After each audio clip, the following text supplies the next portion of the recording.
and that it's a work of satire, but it is based on scientific studies. There are consequences to women's bodies when they're on the contraceptive pill. And to finish off a column saying something about, declining birth rates in the West and increasing birth rates in the East is perfectly true. A lot of the time, the thing that people get upset about more than anything else is inconvenient truths. Things that people don't like you to say is stuff that they kind of know is real, but you're just not supposed to say in polite society. Well, my function in culture, my purpose, if you like, is to say those things that other people either aren't able to or don't feel willing to do, because I want to be a fire starter. I want to blow open the fire doors. I want to, to instigate debate. And other people then can take that wherever they choose. I don't want everyone to be like me, but it's very important that some people are like me in a culture of stultifying political correctness, where people are worried about making the wrong jokes, worried about having the wrong opinions, and worried even inciting the wrong studies. Hey there, everyone. If you've never seen or heard of this beautiful face, then you probably had little interest in social cultural politics around the time of the 2016 US election. How do I know this? Because Milo and his big gay personality were unavoidable at the time, making headlines with statements such as, "Feminism is cancer." Thank you very much. Milo Yiannopoulos is an English journalist who moved to the US and worked at the right-leaning news organization Breitbart up until his termination due to a controversy regarding views on pedophilia. Many branded him as an alt-right troll, despite his own characterization. You, for many people who pay a little bit of attention, are the leader of the alt-right. You're the leader of the alt-right, that's what they think. Journalists have invented this. I'm an gay Jew with a black husband. How am I the leader of this anti-Semitic lunatic movement? They hate me as much as I hate them. Would you have varnished Charlottesville? Daily Storm? No, of course I wouldn't have. I don't agree with them on the race stuff. I once said that I was a fellow traveller on some issues, and I was speaking specifically about political correctness and feminism. In recent years, Milo has fallen off the map, with the most publicized headline being Milo denouncing his ex-gay status in early 2021. However, during the period around the 2016 Trump election, Milo was one of the loudest conservative voices in the social political discourse. At one point, Milo was admired by many for his articulation, confidence, and jovial trolling, and was hated by others for that very same persona and its accompanying politics. However, beyond being a flippant troll who simply liked to stir up trouble, Milo's true role in society was a little more nuanced. His positive reception was in part the product of 2016's social cultural ethos, and moreover reflects an aspect within all of us.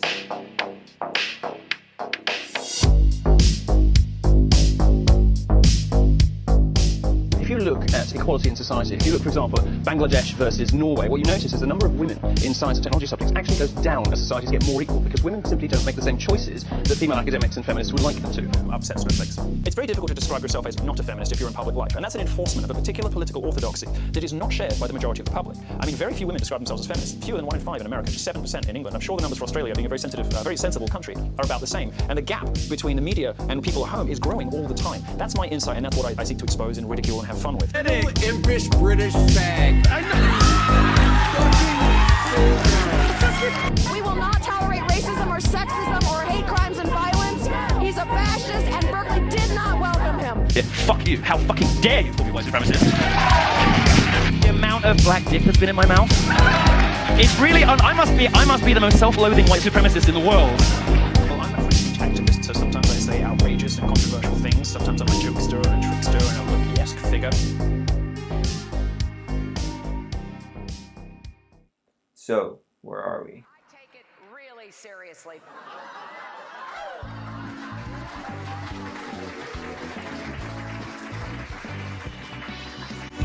Vote for me because I'm a woman. One of my merits is I'm a woman. All these mothers vote for me because I'm a woman. Because I'm a woman. Vote for me because I'm a woman. One of my merits is I'm a woman. All these mothers. Milo was a prominent voice in the large 2016 counterculture wave which sought to fight the social justice left, alongside many other conservative speakers such as Ben Shapiro, Gavin McInnes, Steven Crowder, and more. Spoke on talking points such as free speech due to a Twitter ban, shut down talks on university campuses, and other instances of moral panic. 1 in 3, 1 in 4, 1 in 5 women are going to get sexually assaulted on campus, which is just nonsense. Whether it's the wage gap, which is nonsense. These things, they become almost folkloric. Right up to the president. I mean, Obama repeats some of these statistics, but they're not true. And if you look at the work, for example, Christina Hoff Sommers, I mentioned earlier, at the American Enterprise Institute, who debunks this stuff. I'm working on getting her on the show. Well, she's great, and you should. I mean, she takes a scalpel to these guys. Women are not an oppressed class in the West. There is no rape culture in the West. We don't celebrate rapists, we put them in prison. Women don't earn less than men for the same work. That's illegal. It is true that, because women are mothers, there are consequences when you get into the workplace on that. But a woman is paid paid the same work as a man. So when you say 70 cents to the dollar, what women hear is, well, I'm going to get paid 77 cents for a man's pound. No woman has that experience. It doesn't happen. You know, there are some women who work part-time because they have children. Well, they have children. What do you expect, you know? Right. The important thing is that we make sure that when women come back to work after they have children, that they're not disadvantaged for that. Now, where that's happening, that's wrong. But it is not a problem on the scale of what, you know, Sam Harris and Majid will talk about, you know, happening to women in the Middle East. Right. You know, and feminists will never talk to you about this difficult stuff because they don't want to be put in the difficult position of having to rank Islam versus women. Western feminism, complaining about mansplaining, this constant message that men are evil and broken and wrong, toxic masculinity. This is offensive, it's irritating, it is wrong, and it's destructive. All right, so let's... He often came across as harsh and smug, but also knowledgeable and articulate. Milo represented an edgy provocateur character who wrote distasteful headlines such as, "Would you rather your kids have feminism or cancer?" but stood as a relevant and attention-grabbing conservative voice. Especially surrounding the 2016 Clinton campaign, the topic of gender was at peak relevance, and Milo stood out as an iconoclast defending, as he recognized, second-wave feminism from its impending malicious modern metamorphosis. Broadly speaking, there were two types of instinctive reactions to Milo. The first could be characterized as an appeal to moral authority. Because Milo said impolite and outrageous things, at some point there was a threshold crossed and a target for criticism was placed on his back. The second could be characterized by a type of levity and pleasure that resulted from the responses of the moral authorities. Highlighting both sides of the coin, Milo's meteoric rise to stardom was largely attributed to attention from both sides. Milo made headlines on largely blue news channels and was met with outrage, and was then supported with laughter from online culture and to a smaller degree, red mainstream media. The subtext of the social-cultural war was a push and pull for the precise threshold that warranted outrage.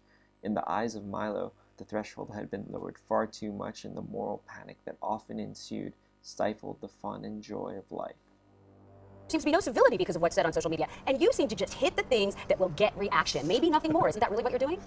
No, I think the answer is twofold. One is I exist in the tradition of the British polemic, which is an initial outrageous provocation, but followed by facts, by humour, by persuasiveness. Something that makes you, first of all, angry, but then entertained, amused, engaged, and thoughtful afterwards. You know, I think Americans are a little sick of niceness and political correctness. I think that, you know, tiptoeing around one another has gone on a little bit too long. And actually, you know, Americans very clearly voted in the last election for somebody who wasn't stereotypically nice. I think that discourse could do with a bit of shaking up. I don't think it's the case that there's this general trajectory downwards into the gutter. I think the opposite's the problem. I think people have become so nice and so elaborately polite and so politically correct to one another that nobody says what they really mean to each other anymore. The psychologist and philosopher Carl Jung postulated that recurring human motifs or archetypes arise in cultural or religious literature as the product of a universal thread of consciousness, what he called the collective unconscious. One such archetype is the trickster. In society, we suppress many of our natural tendencies and adhere to rules to bring about order from natural chaos. The trickster represents an aspect of ourselves that doesn't want to be restricted by order.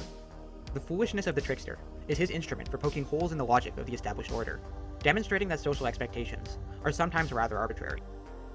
As such, the trickster appears as our natural tendency to fight excessive order, and everyone has an inner smartass that wants to go against the grain and see how the world responds.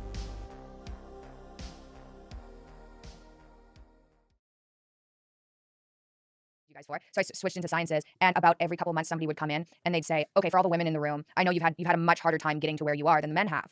And I was just like, are you telling me I'm stupid? It's condescending and irritating. Yeah, well, well, think about what that does in some sense. It makes your generic femininity and your generic vulnerability far more important than your individual particularity. The fundamental danger is the devaluation of the sacredness of the individual as the primary category. You replace that by group identity. You have no idea what kind of devil you're messing with. The social cultural milieu was fraught with identity politics and censorship, and Milo as a trickster had to play by those rules. Byproducts of this particular mutation of outrage culture included victimhood culture and intersectionality. For those unfamiliar, intersectionality spoke of all conceivable dimensions of our identities and analyzed how they intersected through the lens of power. In this landscape, there was easy access to censorship, as labeling someone as a perpetrator through the lens of identity politics warranted discounting their voice. In the face of this, Milo existed as a ball of walking contradictions. He was a gay, Christian, British immigrant who in the context of the counterculture was also a conservative voice. He had a black boyfriend, was of Jewish heritage, but was labeled by others as alt-right, homophobic, anti-Semitic, and racist. This is not to attribute value or significance to any of these labels, but that was precisely the point. By labeling himself along many of these arbitrary axes and not fitting into the typical mold, he pointed out that color blindness and its other categorical equivalents were not good enough. Instead, the social cultural ethos dictated that individuals should read into labeled differences. Milo's intersection of identity labels brought clarity to this unlikable stance and simultaneously defended himself from his opposition. Or you are a gay conservative. Mm-hmm. Now, I want to repeat that just so that the audience can be clear. You are a gay... You think I need to repeat it? You think it's weird? Conservative. Why would that be strange? Well, people freak out. Beyond the innocent or happenstance intersection of all of Milo's various identity dimensions, arguably, he also played into the various aspects, akin to a showman. As a gay person, I like to get eaten out, face fucked, and fucked in the ass. This dangerous faggot. A mixture. And so the white ones, I'm just like, that's sweet, honey, thank you, but no. Really? I mean, I make exceptions, but not many. Really? The amount of black dick that's been in my mouth. Hold up. Did you catch that?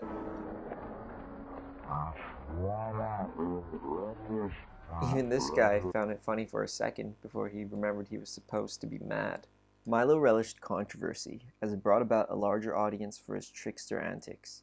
He clearly said things to provoke, and that was partially his point. A bit of joking hadn't killed anyone. What, you say you don't hire gay people? Oh, no, you can't trust them to show up to work on time. Too much drugs, too much sex, they never show up to work, always making excuses. No. I mean, not as bad as women, but no, I don't hire But gays. you know that's not, I mean... Oh, there we go. But you know, that's just... Kidding. You're easy. You're very easy. Very easily triggered. It's pathetic. Well, let's get to that. I mean... Oh, there we go. But... A lack of laughter in response points out an environment of stiffness, conformity, and order. In an age of sensitivity and all of its ramifications, Milo overcame excessive order by manifesting excessive chaos. His public appearances pointed out some of the overstepped bounds of the modern censorious mob, and his success was in large part due to its appeal to the suppressed trickster within the public. As a member of the public who disliked those things in excess, Milo prompted reflection and a dislike for the growing culture of sensitivity. Conceivably, if the culture didn't attribute intrinsic value to being gay, Jewish, having a black boyfriend, and being Republican, then Milo's identity would have sparked less intrigue and drawn a smaller crowd. If the culture rolled with the cheap jokes that didn't escalate tweet storms, Milo wouldn't have gotten all the extra media attention. It was precisely the excess order and the abstract rules that manifested from that order that appealed to the trickster in the public and granted Milo his fame. What America really needs to do to solve its free speech problem is to make Milo Yiannopoulos redundant. So long as I'm still upsetting people merely for expressing conservative points of view, just doing so with humor and provocation, so long as that is an outrageous thing to do in American public life, I will still be necessary.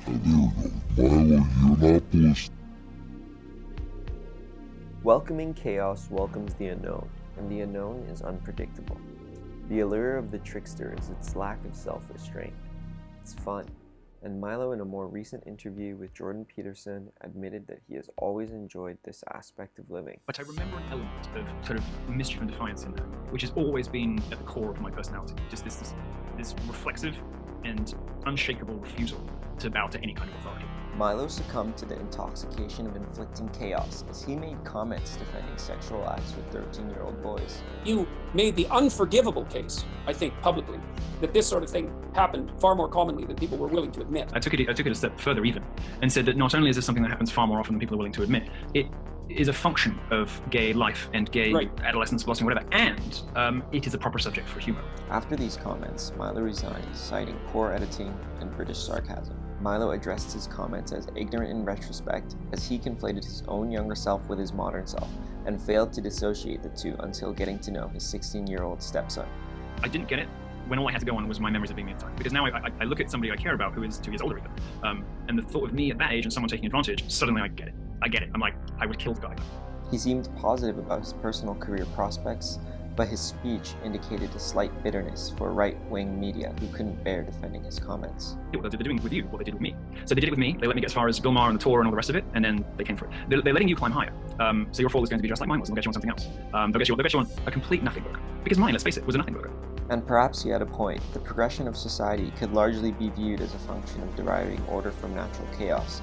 And in this instance, institutions of order could not bear associating with the chaos that Milo brought about, and hence Milo largely slipped away from the public eye. Milo is a trickster denied victimizing himself and remained headstrong in the face of peril. In fact, as the environment commodified victimhood, Milo had to exist in contrast to that. After coming out as having sexual relations with a priest twice his age in his teenage years, he was not met with sympathy, but rather outrage from the media. The guise was that his comments also spoke on homosexuality and unchaste behavior within the church. It wasn't the worst thing that ever happened to me. And people find that a terrible thing to come out of your mouth, but it just wasn't. At the peak of moral panic, being victim to an act of likely grooming and pedophilia did not bring about any reconciliation for the victim. This was still a product of Milo's inner trickster, who, as he says, subverted the victimhood economy that was propagated by identity politics proponents. For someone in public life to come out and say this huge thing actually didn't cause me that much trauma, it sort of imperils the whole victimhood economy, doesn't it? Milo's unwillingness to play victim, though perhaps proving his point and preserving his pride, simply brushed likely traumatic events under the rug. Due to Milo's troubled childhood, his inner trickster was never truly settled. It continued to look for the boundaries of society and found them at an unforgiving age. Milo claims this was a media assassination, and it surely was in part. But it seems undeniable that Milo's unwillingness to play the victim and his subsequent tone deafness on the subject encouraged an environment conducive to his cancellation. A failure to come to terms with one's own history and subsequently identity can spawn insidious demons. The allure of the trickster can also come at the cost of one's identity. Milo was openly Catholic, and in the 2019 interview, he was happy if not content with his romantic relationship with his then husband. However, in March of 2021, Milo came out as ex-gay and had demoted his husband to roommate. Milo himself stated that this was simply his return to religiosity. In hindsight, he believed that his sexual orientation was largely a product of his difficult home life as a youth, which pushed him towards older men in the church.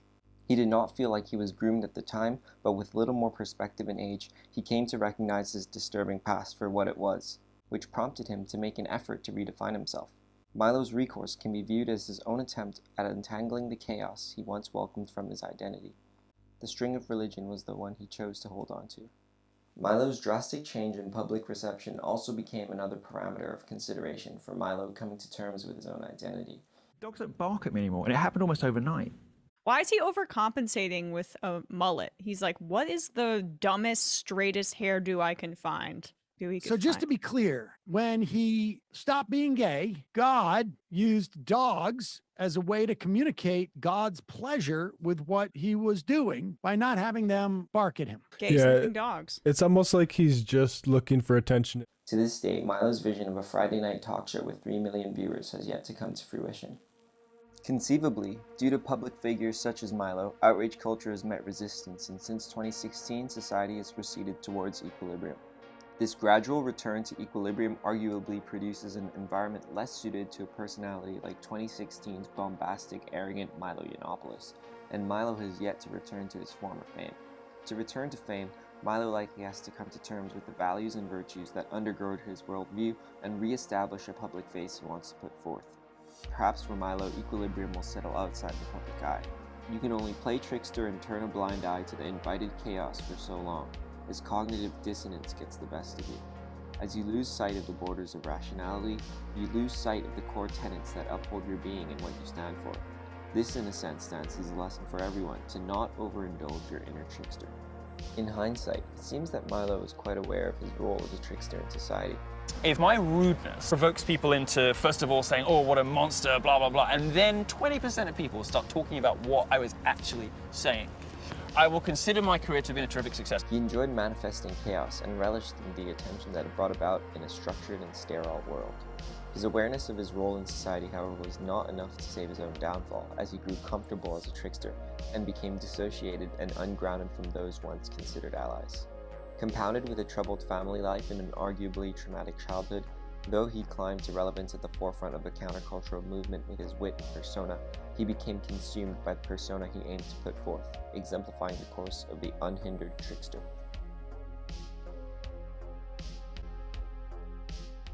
Thanks for spending some of your time indulging in this random train of thought with me. Please let me know what could have been done better, and until next time.